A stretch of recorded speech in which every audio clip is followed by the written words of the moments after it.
ini hanya Allah turunkan untuk umat Nabi Muhammad SAW. Catat ini ya. Dan saya belum pernah bagi dimanapun yang ini, yang versi lengkapnya. Kalau bisa dilakukan, bukan hanya dosa digugurkan. Tapi setiap hurufnya mempercepat terkabulnya doa kita di hadapan Allah Subhanahu wa Ta'ala. Ya. Ada 2 surah di dalam Al-Quran yang bila 2 surah ini dibacakan, itu setiap hurufnya dihitung bisa berpotensi menggugurkan dosa sekaligus mengabulkan doa-doa yang dimintakan. Sepanjang doa itu baik untuk urusan dunia akhirat kita. Kalau salah satu kurang baik diperbaiki oleh Allah. Misal dunia baik tapi akhirat tidak. Maka diperbaiki oleh Allah kepada yang lebih baik. Surat pertama Al-Fatihah. Surah kedua Al-Baqarah. Sebelum doa baca tuh Al-Fatihah sama Al-Baqarah. Tapi Al-Baqarahnya tidak dari ayat yang pertama. Kepanjangan. Cukupkan di ayat 285 sampai ayat 286. 2 ayat terakhir. Hadisnya sahih. Kalau mau dikuatkan biasanya banyak ulama memasukkan ayat 284. Ada yang sudah masuk ke dalam Ka'bah di sini? Ini informasi saja. Dan 3 ayat ini, Al-Baqarah 284, 285, 286, itu ayat yang dituliskan di dinding Ka'bah. Itu yang saat berhala dikeluarkan, gambar-gambar dihapus, itu ya, syair-syair diganti dengan ayat Quran, sehingga jadi kain kiswah Ka'bah di luar. Itu ada sejarahnya. Yang di dalam pun dihiasi dengan hiasan ayat Al-Quran. Di antara yang dituliskan itu Al-Baqarah ayat 284, 285, 286. Intinya di 285 dan 286-nya. Tadi rakaat pertama yang saya bacakan dalam salat Isya. Hadisnya sahih. Itu spesial malaikat Jibril turun kepada Nabi Muhammad SAW mengabarkan kabar gembira siapa yang membiasakan membaca Al-Fatihah. Ya, kemudian 2 ayat terakhir di Al-Baqarah dari amanar rasulu sampai fangsurna 'alal qaumil kafirin, tidaklah dia membacakan itu kecuali setiap hurufnya dijaminkan mengabulkan doa-doa yang dia mohonkan sepanjang benar doanya dan tidak diselimuti maksiat. Ini maaf ya. Ini saya minta maaf dulu nih. Kalaupun Anda benar doanya khusyuk sampai nangis, tapi ada selimut maksiat dalam permohonan doa itu pengabulannya mental lagi. Hadisnya sahih. Thumma dzakara rajula yutilu as-safara ash'atha aghbara yamuddu yadayhi ila as-sama' fayaqulu ya rabb faqala Rasulullah sallallahu alaihi wasallam anna yustajabu lidzalik famat'amuhu haram mashrabuhu haram malbasuhu haram wa ghudhiya biharamin fa anna yustajabu lidzalik. Rawahu Muslim. Nabi mengisahkan seorang lelaki menempuh perjalanan jauh. Awas, menempuh perjalanan panjang untuk ketaatan itu mempercepat doa dikabulkan 2 kali lipat dibanding orang biasa. Makanya kalau ada orang mau ke Mekah umrah, mau haji, titip doa. Ada yang mau beasiswa ke Madinah, ke Mekah, ke Al-Azhar, ke Mesir, titip doa. Saya biasanya kalau mau berangkat umrah, Ustaz titip doa, ayo tulis banyak tuh. Enggak saya baca. Saya simpen aja, ntar dekat Ka'bah, ya Allah engkau maha mengetahui. Ya. Mohon kabulkan semua doa-doa ya dari teman-teman jamaah yang dititipkan dalam kertas yang telah mereka tuliskan itu. Simple Pak, daripada capek kita bacakan satu-satu. Dan alhamdulillah biasanya ya insya Allah terkabul. Insya Allah. Itu perjalanan jauh. Nah orang ini menempuh perjalanan untuk sekedar berdoa. Safar. Ya, safar yang baik. Kemudian yang kedua, yamuddu yadaihi ilas sama, dia mengangkat tangannya ke langit. Ini saya tidak bermaksud mengajarkan ya, cuma menunjukkan prakteknya begini nih. Ada yang bisa bantu saya enggak satu orang maju? Cepat. Yang depan aja, depan. Jazakallah khair. Mohon pegangkan mic sebentar. Ya, terima kasih ya. Lihat sini. Gini. Nah, jazakallah.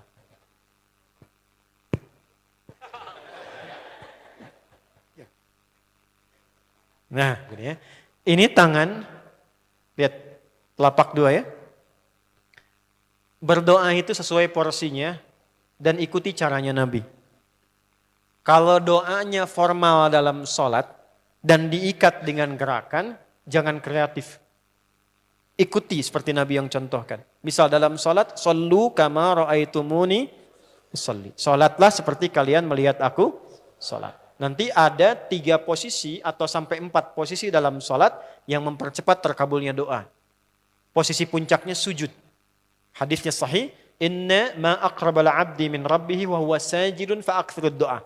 Keadaan terdekat antara hamba dengan Rabbnya adalah saat sujud, maka perbanyak doa saat sujud. Tangannya posisi sujud begini, menempel. Jadi nggak usah begini. Oke, begini. Nah, ini di luar sholat.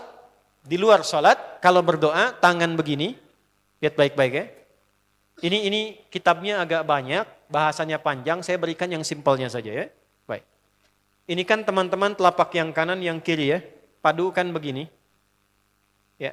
Lalu setiap Anda kan pasti punya garis yang kanan dengan garis yang kiri. Ada kan? Itu membentuk keseimbangan. Ini bukan ilmu otak-atik ya. Ini ada sanadnya nih. Pertemukan 2 garis itu sehingga seimbang tangan ini. Tuh. Ini masalah sederhana tapi poinnya penting sekali. Sudah? Cara yang pertama begini. Ini di luar sholat dan bukan dalam posisi saat istisqa, saat minta hujan. Begini. Sudah? Pertemukan. Lalu letakkan sejajar dengan dada di sini. Ya. Jadi kalau dada itu, ini posisinya, ini nahar di sini. Ini ada rongga dari bagian atas dengan perut, ada rongga kosong. Nah ini yang disebut dengan sodrun di sini. Ya, kalau kita meletakkan telapak tangan saat sholat begini, letaknya di sini. Yang ini perut, yang ini nahar. Doa itu di sini.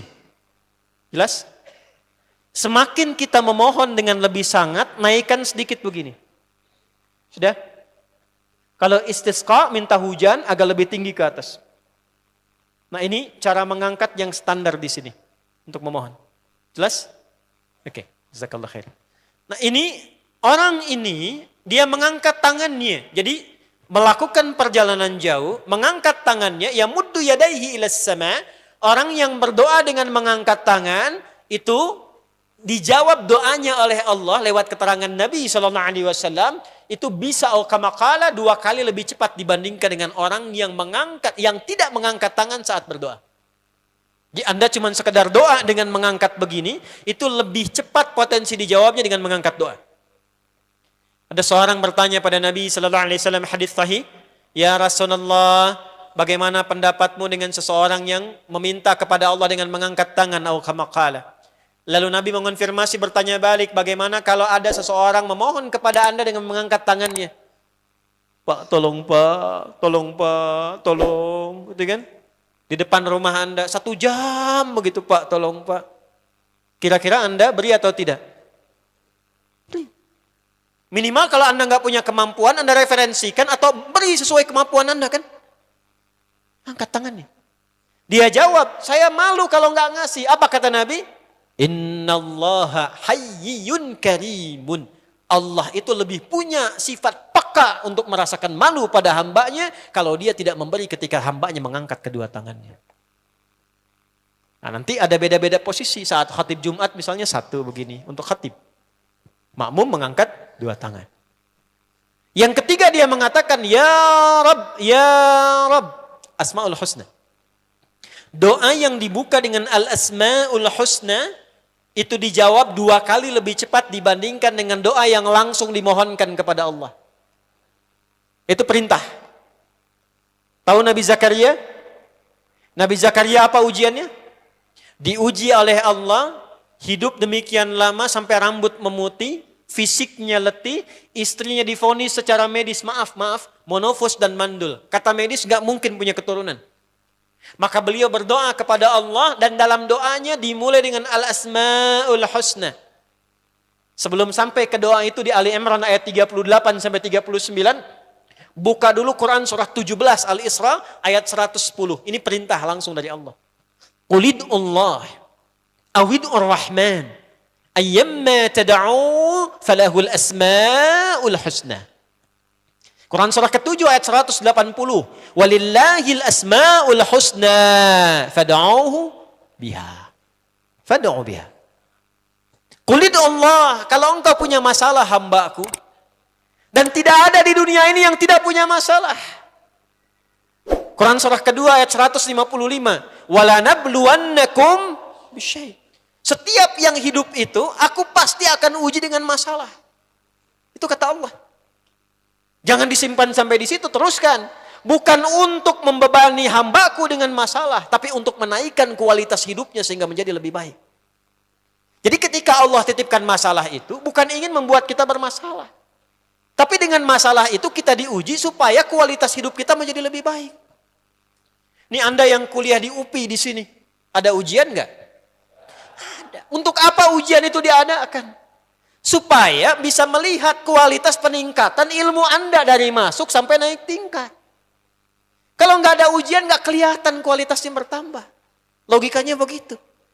Dan tidak mungkin Allah menguji seorang hamba di luar batas kemampuannya. La yukallifullahu nafsan illa. Jadi nggak ada orang yang hidup yang tidak punya masalah. Karena rumusnya mengatakan hidup berbanding lurus dengan masalah. Yang hidup pasti punya masalah. Yang tidak ingin punya masalah, tidak ingin hidup. Karena orang yang tidak hidup, yang hilang masalahnya, selesai hidupnya. Baik. Siapa yang tidak ingin punya masalah? Angkat tangan. Baik. Siapa yang ingin punya masalah? Alhamdulillah. Baik. Yang lain wallahu a'lam. Nah, kulit Allah kalau sedang diuji masalah, kan yang ngasih siapa? Yang nitipkan siapa? Yang punya solusinya siapa? Kalau Anda tahu yang punya solusinya Allah, kenapa curhatnya bukan kepada Allah? Kan sudah dicontohkan di Quran. Kalau punya masalah, curhatin ke Allah. Quran surah 12 ayat 86. Sejak era Nabi Yakub. Masalah di rumah tangga. Anak bermasalah, curhatnya pada siapa? Allah. Innama ashku bathi wa khuzni ilallah. Aku tuh kalau punya masalah, sesedih apapun, curhatnya Allah. Bentangkan sajadahmu. Curhatkan dalam sujudmu. Tingkatkan takwamu. Wa may yattaqillaha yaj'al lahu makhraja. Quran surah 65 di akhir ayat yang kedua. Bentangkan sajadahmu, curhatkan, habiskan dalam sujudmu, keluarkan tangismu. Sehingga bebannya jadi ringan. Walaupun solusi belum datang, hatinya sudah tenang. Yang diperintahkan panjangkan sajadahmu, bukan panjangkan statusmu. Kita sudah tahu ayatnya, paham ketentuannya, tapi kenapa prakteknya ditumpahkan di Instagram, di Facebook? Bikin vlog di YouTube hanya untuk curhat saja. Dan ironinya dalam hal yang demikian tahu yang menyelesaikan Allah. Sekarang tambah bonus, aminkan ya. Yang mengaminkan doa ini mudah-mudahan dihilangkan masalahnya. Puguma mana nanti bermasalah keneh di dia. Itu gimana kumaha tuh ya teh? Paham? Curhatkan sama Allah.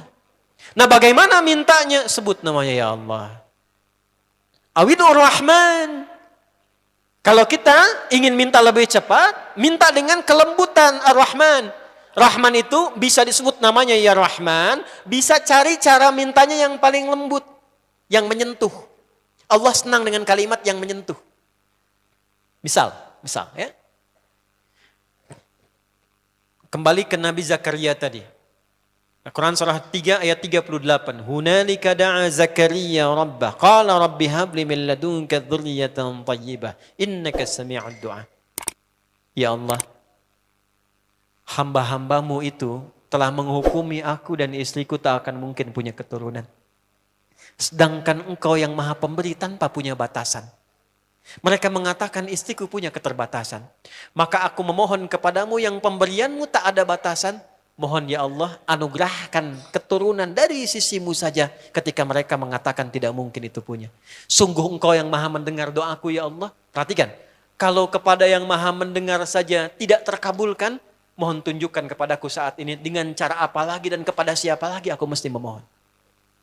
Itu dalam banget. Ya Allah, Engkau perintahkan aku berikhtiar mencari kerja, aku lakukan. Engkau perintahkan mengeluarkan keringatku dengan cara yang halal, aku kerjakan ya Allah. Engkau perintahkan aku jauhi yang Engkau larang, aku lakukan ya Allah. Sekarang aku telah berikhtiar dari sejak keluar, aku telah menunaikan sholat subuh seperti yang Engkau maha mengetahuinya. Dan menjelang malam aku mengadukan bahkan di rumahmu ya Allah hanya untuk sesuap nasi bagi istri dan anakku dari yang halal itu. Aku telah melakukan apa yang Kau perintahkan. Aku hanya memohon apa yang telah Kau janjikan. Kalau dengan semua ikhtiar yang aku kerjakan sampai detik aku bersujud di hadapan-Mu di rumah-Mu ini belum Kau kabulkan, mohon tunjukkan kepadaku di malam ini ya Allah, dengan cara apa lagi mesti aku memohon kepadamu. Minta. Pernah enggak begitu mintanya? Itu rahmat.